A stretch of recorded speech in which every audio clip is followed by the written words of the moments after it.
ಮೈಸೂರು ಚಲೋ ಕಾರ್ಯಕ್ರಮವನ್ನು ಭಾಳ ಅದ್ದೂರಿಯಾಗಿ ಜನಮನ್ನಣೆ ಗಳಿಸಿಕೊಂಡ ಪಾದಯಾತ್ರೆಯನ್ನು ನಮ್ಮ ವಿಜೇಂದ್ರ ಅವರು ಮಾಡ್ತಾ ಇದ್ದಾರೆ.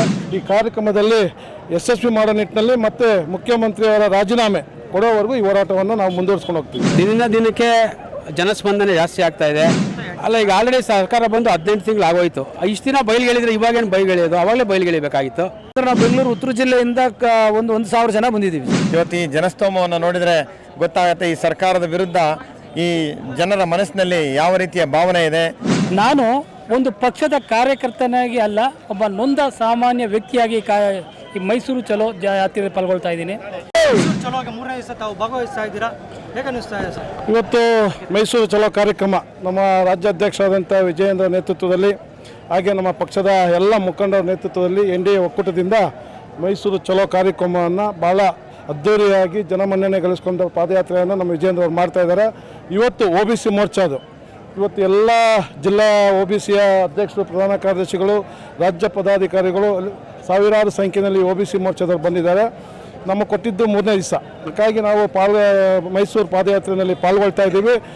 ಎಲ್ಲಿವರೆಗೂ ಕಾಂಗ್ರೆಸ್ ಸರ್ಕಾರ, ಭ್ರಷ್ಟ ಕಾಂಗ್ರೆಸ್ ಸರ್ಕಾರ ತೊಲಗೋವರೆಗೂ ಸಹ ಈ ಹೋರಾಟವನ್ನು ಮುಂದುವರಿಸ್ತೀನಿ ಅಂತ ಅಧ್ಯಕ್ಷಗಳಿದ್ದಾರೆ. ಅದಂತೆ ನಾವು ಎಲ್ಲ ಕಾರ್ಯಕರ್ತರು ಪಾಲ್ಗೊಂಡು ಈ ಕಾರ್ಯಕ್ರಮದಲ್ಲಿ ಯಶಸ್ವಿ ಮಾಡೋ ನಿಟ್ಟಿನಲ್ಲಿ ಮತ್ತೆ ಮುಖ್ಯಮಂತ್ರಿಯವರ ರಾಜೀನಾಮೆ ಕೊಡೋವರೆಗೂ ಈ ಹೋರಾಟವನ್ನು ನಾವು ಮುಂದುವರಿಸ್ಕೊಂಡು ಹೋಗ್ತೀವಿ. ಮುಖ್ಯಮಂತ್ರಿ ರಾಜೀನಾಮೆ ಕೊಡೋದು ತಿರುಕನ ಕನಸು ಅಂತ ಹೇಳ್ತಿದ್ದಾರೆ. ಇವಾಗ ಅವ್ರು ಏನಾರು ಹೇಳ್ಕೊಳ್ಳಿ, ನಮ್ದಿರೋದು ಮುಖ್ಯಮಂತ್ರಿ, ಭ್ರಷ್ಟ ಮುಖ್ಯಮಂತ್ರಿಗಳ ರಾಜೀನಾಮೆ ಕೇಳ್ತಾ ಇದ್ದೀವಿ. ಕಾಂಗ್ರೆಸ್ ಸರ್ಕಾರ ತೊಲಗಬೇಕು. ಈ ರಾಜ್ಯದಲ್ಲಿ ಅಧಿಕಾರಿಗಳಿಂದ ಹಿಡಿದು ಜನಸಾಮಾನ್ಯರವರೆಗೂ ತೊಂದರೆ ಆಗಿದೆ. ಅದಕ್ಕಾಗಿ ಕಾಂಗ್ರೆಸ್ ಸರ್ಕಾರ ತೊಲಗಬೇಕು, ಮತ್ತೊಮ್ಮೆ NDA ಒಕ್ಕೂಟ ಸರ್ಕಾರ ರಚನೆ ಆಗಬೇಕು ಅನ್ನೋದು ನಮ್ಮೆಲ್ಲರ ಗುರಿ.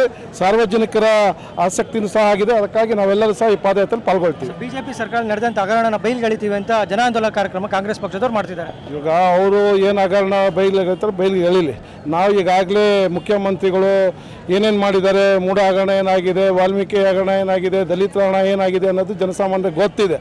ಅವರು ಇದನ್ನೆಲ್ಲ ಯಾವತ್ತೂ ಸಹ ಇದನ್ನೆಲ್ಲ ಅಂಕಿಅಂಶ ಕೊಟ್ಟು ಯಾವತ್ತೂ ಮಾಡಿರಲಿಲ್ಲ. ಆದರೆ ನಾವು ಕಣ್ಣಾರೆ ಜನ ನೋಡಿದ್ದಾರೆ. 180 ಕೋಟಿ ಎಲ್ಲೋಗಿದೆ, ಯಾರ್ಯಾರು ಸೇನೆ ಹಾಕಿ ಯಾವ ಅಂಗಡಿಗಳಿಗೆ ಹೋಗಿದೆ, ಮಟನ್ ಶಾಪ್ಗೆ ಹೋಗಿದೆ, ವೈನ್ ಸ್ಟೋರ್ಗೆ ಹೋಗಿದೆ, ಇವೆಲ್ಲ ಜನಸಾಮಾನ್ಯರು ಅರ್ಥ ಮಾಡ್ಕೊಂಡಿದ್ದಾರೆ. ಜನಸಾಮಾನ್ಯ ನಿರೀಕ್ಷೆ ಇದೆ. ಮತ್ತೊಮ್ಮೆ ಹೆಂಗೆ ದೇಶದಲ್ಲಿ ನರೇಂದ್ರ ಮೋದಿನ, ಹಾಗೆ ರಾಜ್ಯದಲ್ಲೂ ಸಹ ಮತ್ತೊಮ್ಮೆ ವಿಜೇಂದ್ರ ನೇತೃತ್ವದಲ್ಲಿ ಮತ್ತು ಕುಮಾರಣ್ಣ ಅವರ ನೇತೃತ್ವದಲ್ಲಿ NDA ಒಕ್ಕೂಟ ಬರಬೇಕು ಅನ್ನೋ ಜನ ನಿರೀಕ್ಷೆ ಆಗಿದೆ. ಅದಕ್ಕೆ ಏನೇನು ಮಾಡಬೇಕಾದ ರೂಪುರೇಷೆಗಳನ್ನ ಹೈಕಮಾಂಡು ಹಿರಿಯರು ಮಾಡ್ತಾರೆ. 100% ನೋಡ್ತಾ ಇದ್ದೀರಾ ತಾವು, ಮೊನ್ನೆ ಶನಿವಾರದಿಂದ ನೋಡ್ತಾನೆ ಇದ್ದೀರಾ. ಅಪಾರವಾದಂಥ ಜನ ವಾಲಂಟ್ರಿಯಾಗಿ ಬರ್ತಾ ಇದ್ದಾರೆ. ಜನ ಇಷ್ಟು ದೊಡ್ಡ ಸಂಖ್ಯೆಯಲ್ಲಿ ಬಂದಿರೋದು ನಾವು ಯಾವತ್ತೂ ನೋಡಿರಲಿಲ್ಲ.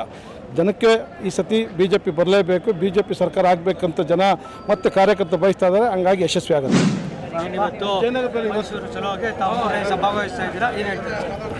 ದಿನದಿಂದ ದಿನಕ್ಕೆ ಜನಸ್ಪಂದನೆ ಜಾಸ್ತಿ ಆಗ್ತಾ ಇದೆ.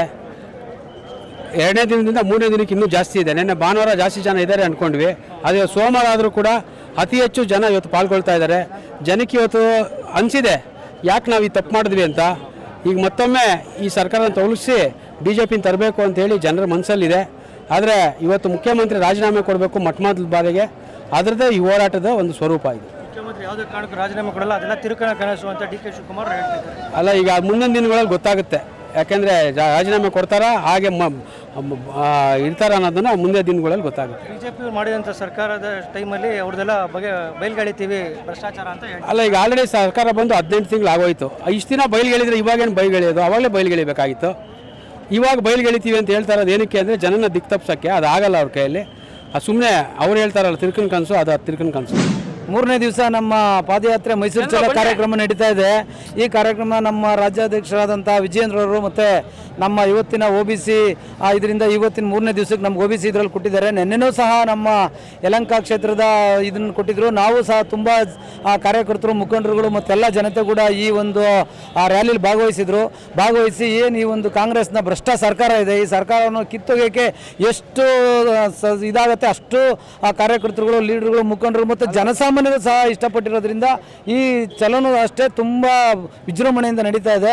ಸೊ ನೀವು ನೋಡ್ತಾ ಇರ್ಬೋದು, ಈ ಹೆಚ್ಚು ಕಡಿಮೆ 4 ಕಿಲೋಮೀಟರ್ ದೂರ ನಿನ್ನೆ ರ್ಯಾಲಿ ಇತ್ತು. ಅದಕ್ಕಿಂತ ಜಾಸ್ತಿ ಇವತ್ತು ನಮ್ಮ OBCಗೆ ಜವಾಬ್ದಾರಿ ಕೊಟ್ಟಿದ್ದಾರೆ. ನಮ್ಮ OBC ಜಿಲ್ಲಾಧ್ಯಕ್ಷರಾದಂಥ ನಮ್ಮ ಶ್ರೀನಿವಾಸ್ ಸಾರು ಸಹ ಇದ್ದಾರೆ.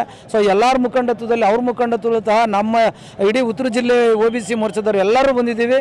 ಸೊ ಹಂಗಾಗಿ ತುಂಬ ವಿಜೃಂಭಣೆಯಿಂದ ಈ ಒಂದು ಚಲೋ ನಡೀತಾ ಇದೆ. ನಾವು ಬೆಂಗಳೂರು ಉತ್ತರ ಜಿಲ್ಲೆಯಿಂದ 1,000 ಜನ ಬಂದಿದ್ದೀವಿ ಸರ್. ಪಾದಯಾತ್ರೆ ಹಮ್ಮಿಕೊಂಡಿದ್ದಾರೆ, ಯಶಸ್ವಿ ಆಗುತ್ತಾ? ಯಶಸ್ವಿ ನೀವು ನೋಡ್ತಾ ಇದ್ದೀರಲ್ಲ, ಯಶಸ್ವಿ ಆಲ್ರೆಡಿ ಆಗಿದೆ ಅಂತಾನೆ, ಆಗತ್ತೆ ಏನಿಲ್ಲ, ಆಗೋಯ್ತು ಆಗಲೇ. ಯಾಕೆಂದ್ರೆ ಆಲ್ರೆಡಿ ಇವತ್ತು ಮೂರನೇ ದಿವಸ ಆದ್ರೂ ದಿನೇ ಏನು ನಮ್ಮ ರ್ಯಾಲಿದು ಜಾಸ್ತಿ ಆಗ್ತಾನೆ ಇದೆ. ಏನು ನಮ್ಮ ಜಿಲ್ಲಾ ನಾಯಕರು ಮತ್ತು ರಾಷ್ಟ್ರ ನಾಯಕರು, ರಾಜ್ಯ ನಾಯಕರು ಎಲ್ಲ ಭಾಗವಹಿಸ್ತಿದ್ದಾರೆ.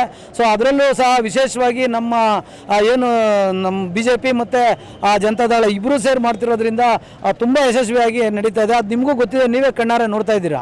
ಇವತ್ತು ಈಗ 3 ದಿವಸ ಆಯಿತು ನಮ್ಮ ಪಾದಯಾತ್ರೆ ಪ್ರಾರಂಭವಾಗಿ. ಸನ್ಮಾನ್ಯ ಸಿದ್ದರಾಮಯ್ಯನವರು ಮಾಡಿರುವಂತಹ ಭ್ರಷ್ಟಾಚಾರದ ವ್ಯವಸ್ಥೆಯ ವಿರುದ್ಧ ಮತ್ತು ಈ ಕಾಂಗ್ರೆಸ್ ಸರ್ಕಾರದ ಭ್ರಷ್ಟಾಚಾರದ ವ್ಯವಸ್ಥೆಯ ವಿರುದ್ಧ BJP ಮತ್ತು ಜನತಾದಳ ಜಂಟಿಯಾಗಿ ನಡೆಸ್ತಾ ಇರುವಂಥ ಹೋರಾಟಕ್ಕೆ ಇವತ್ತು 3ನೇ ದಿವಸ.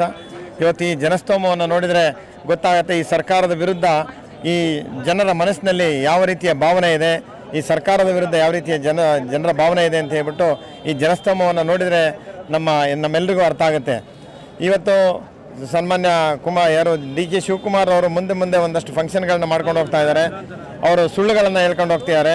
ಆ ಸುಳ್ಳುಗಳನ್ನು ವಿರೋಧ ಮಾಡಿಕೊಂಡು ಈ ಮಹಾ ಜನಸ್ತೋಮ ಮೈಸೂರು ತನಕ ಪಾದಯಾತ್ರೆಯಲ್ಲಿ ಹೋಗಿ ಇವರ ಭ್ರಷ್ಟಾಚಾರವನ್ನು ಬಯಲು ಮಾಡುವಂಥ ಒಂದು ಅತ್ಯಂತ ದೊಡ್ಡ ನಿರ್ಧಾರವನ್ನು ಎರಡೂ ಪಕ್ಷಗಳು ಜಂಟಿಯಾಗಿ ಮಾಡಿದ್ದೇವೆ. ಇದರಲ್ಲಿ ನಾವು ಯಶಸ್ಸನ್ನು ಕಂಡೇ ಕಾಣ್ತೇವೆ. ಈ ನಾಡಿನ ಜನ ಈ ಸರ್ಕಾರದ ವಿರುದ್ಧ ಇಡೀ ಶಾಪವನ್ನು ಹಾಕ್ತಾ ಇದ್ದಾರೆ. ಈ ಶಾಪ ಸರ್ಕಾರಕ್ಕೆ ತಗಲುತ್ತೆ ಮತ್ತು ಈ ಸರ್ಕಾರ ಬಿದ್ದೋಗುತ್ತೆ, ಇದರಲ್ಲಿ ಯಾವುದೇ ಅನುಮಾನ ಇಲ್ಲ. ಇಂಥ ಭ್ರಷ್ಟ ಸರ್ಕಾರ, ಇಂಥ ಭ್ರಷ್ಟ ನಾಗರಿಕ ಸರ್ಕಾರ ಯಾವುದೇ ಕಾರಣಕ್ಕೂ ವ್ಯವಸ್ಥೆಯಲ್ಲಿ ಇರಬಾರ್ದು. ಏಕೆಂದರೆ ದಿನನಿತ್ಯ ನೋಡಿ, ಮೊನ್ನೆ ಇದರಲ್ಲಿ ಒಬ್ಬ ಸಬ್ ಇನ್ಸ್ಪೆಕ್ಟರ್ ಇದಾಗಿ ಆತ್ಮಹತ್ಯೆ ಮಾಡ್ಕೊತಾನೆ ಅಂತಂದರೆ ಈ ಸರ್ಕಾರ ಎಷ್ಟು ಲಜ್ಜೆಗೆಟ್ಟ ಸರ್ಕಾರ ಅಂತ ಹೇಳ್ಬಿಟ್ಟು ನಾವಾದರೂ ಅರ್ಥ ಮಾಡ್ಕೋಬೇಕಾಗಿದೆ. ನೋಡಿ, ವಾಲ್ಮೀಕಿ ಮಹರ್ಷಿ ನಿಗಮದಲ್ಲಿ 87 ಕೋಟಿ ಹಣವನ್ನು ನೇರವಾಗಿ ಬೇರೆಯವರ ಅಕೌಂಟ್ಗೆ ಹಾಕ್ತಾರೆ ಅಂದರೆ ಇವರು ಸಾರ್ವಜನಿಕರ ಹಣದ ಬಗ್ಗೆ ಎಷ್ಟು ಇವರು ಇದನ್ನು ಜವಾಬ್ದಾರಿಯನ್ನು ತೆಗೆದುಕೊಂಡಿದ್ದಾರೆ ಅಂತ ಅನ್ನೋದು ಅರ್ಥ ಆಗುತ್ತೆ. ಏಕೆಂದರೆ ಸಾರ್ವಜನಿಕರ ಉಪಯೋಗಕ್ಕೆ ಇರುವಂಥ ಹಣವನ್ನು ಇವರು ಬೀದಿ ಬದಿಯ ವ್ಯಾಪಾರಿಗಳಿಗೆ, ಪೆಟ್ರೋಲ್ ಪಂಪ್ಗಳಿಗೆ, ಲಿಕ್ಕರ್ ಶಾಪ್ಗಳಿಗೆ ಹಣವನ್ನು ಟ್ರಾನ್ಸ್ಫರ್ ಮಾಡ್ತಾರೆ ಅಂತಂದರೆ ಈ ಸರ್ಕಾರ ಎಷ್ಟು ನೈತಿಕವಾಗಿ ಅಧಪತನಕ್ಕೆ ಇಳಿದಿದೆ ಅಂತ ಹೇಳ್ಬಿಟ್ಟು ನಮ್ಮ ಇಡೀ ರಾಜ್ಯ ಅರ್ಥ ಮಾಡ್ಕೊಂಡಿದೆ. ಆದ್ದರಿಂದ ಈ ಸರ್ಕಾರ ತೊಲಗಬೇಕು. ಈ ಸರ್ಕಾರ ತೊಲಗಿ BJP ಮತ್ತು ಜನತಾದಳದ ಸಂಯುಕ್ತ ಸರ್ಕಾರ ಬರಬೇಕು. ಈ ಜನರ ಆತಂಕವನ್ನು ನಿವಾರಿಸಬೇಕು ಅಂತ ಹೇಳಿ ನಾವಾದರೂ ಜನ ಅಂದ್ಕೊಂಡಿದ್ದಾರೆ. ಈ ಸಂದರ್ಭದಲ್ಲಿ ಹೇಳೋದಕ್ಕೆ ಇಷ್ಟಪಡ್ತೇನೆ. ನಾನು ಒಂದು ಪಕ್ಷದ ಕಾರ್ಯಕರ್ತನಾಗಿ ಅಲ್ಲ, ಒಬ್ಬ ನೊಂದ ಸಾಮಾನ್ಯ ವ್ಯಕ್ತಿಯಾಗಿ ಈ ಮೈಸೂರು ಚಲೋ ಯಾತ್ರೆಯಲ್ಲಿ ಪಾಲ್ಗೊಳ್ತಾ ಇದ್ದೀನಿ. ಏನು ಅಂದರೆ, ಸಾಮಾನ್ಯವಾಗಿ ಸರ್ಕಾರದಲ್ಲಿ ಶಾಸಕರು, ಮಂತ್ರಿಗಳು, ಅಧಿಕಾರಿಗಳು ಹಗರಣದಲ್ಲಿ ಪಾಲ್ಗೊಂಡಿರೋದು ಸಾಮಾನ್ಯ ವಿಚಾರ.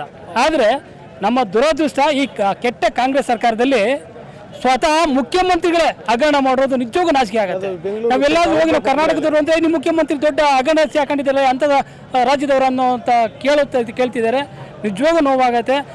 ಏನು ರಾಜ್ಯದ ಪರಿಸ್ಥಿತಿಯನ್ನು ಉನ್ನತ ಮಟ್ಟಕ್ಕೆ ತೊಗೊಂಡೋಗ್ಬೇಕಾಗಿತ್ತು, ಯಾವುದೋ ಅವಶ್ಯಕತೆ ಇಲ್ಲದಂಥ ಬಿಟ್ಟಿ ಭಾಗ್ಯಗಳನ್ನು ಕೊಟ್ಟು ಇವತ್ತು ರಾಜ್ಯವನ್ನು ಅಧಪತನಕ್ಕೆ ತೊಗೊಂಡೋಗ್ತಿದ್ದಾರೆ. ನಮಗಿಂತ ಹಿಂದೆ ಇದ್ದಂಥ ರಾಜ್ಯಗಳು ಮುಂದುವರಿತಿದ್ದಾವೆ. ಕೋಟ್ಯಾಂತರ ರೂಪಾಯಿ ಹಣ ಆ ಕಡೆ ಹೋಗ್ತಿದ್ದಾವೆ, ಇಂಡಸ್ಟ್ರಿಗಳು ಆ ಕಡೆ ಹೋಗ್ತಿದೆ. ನಮ್ಮ ರಾಜ್ಯದ ಬಗ್ಗೆ ರಾಜ್ಯದ ಮಂತ್ರಿಗಳಾಗಲಿ, ಮುಖ್ಯಮಂತ್ರಿಗಳಾಗಲಿ ಯಾವುದೇ ಇಂಟ್ರೆಸ್ಟ್ ಇಲ್ಲ. ಅವರು ಅಧಿಕಾರ ಉಳಿಸ್ಕೊಳ್ಳೋದಕ್ಕೋಸ್ಕರ ಅವ್ರನ್ನ, ಶಾಸಕರನ್ನು, ಸಾಮಾನ್ಯ ವ್ಯಕ್ತಿಗಳನ್ನು ಸಂತುಷ್ಟ ಮಾಡೋಕ್ಕೆ ಹೋಗ್ತಿದ್ದಾರೆ. ಪ್ರಾಮಾಣಿಕ ಅಧಿಕಾರಿಗಳು, ರೈತರು ಇವತ್ತು ಆತ್ಮಹತ್ಯೆ ಮಾಡ್ಕೊಳ್ಳೋಕೆ ಕೊಟ್ಟಿದ್ದಾರೆ ಅಂದರೆ ಈ ಕೆಟ್ಟ ದುಷ್ಟ ಸರ್ಕಾರದಿಂದ ಅಂತ ಹೇಳ್ತೀನಿ. ನಮಸ್ಕಾರ. ವಿಡಿಯೋ ಇಷ್ಟ ಆದಲ್ಲಿ ಲೈಕ್ ಮಾಡಿ, ಸಬ್ಸ್ಕ್ರೈಬ್ ಮಾಡಿ, ಚಂದಾದಾರರಾಗಿ.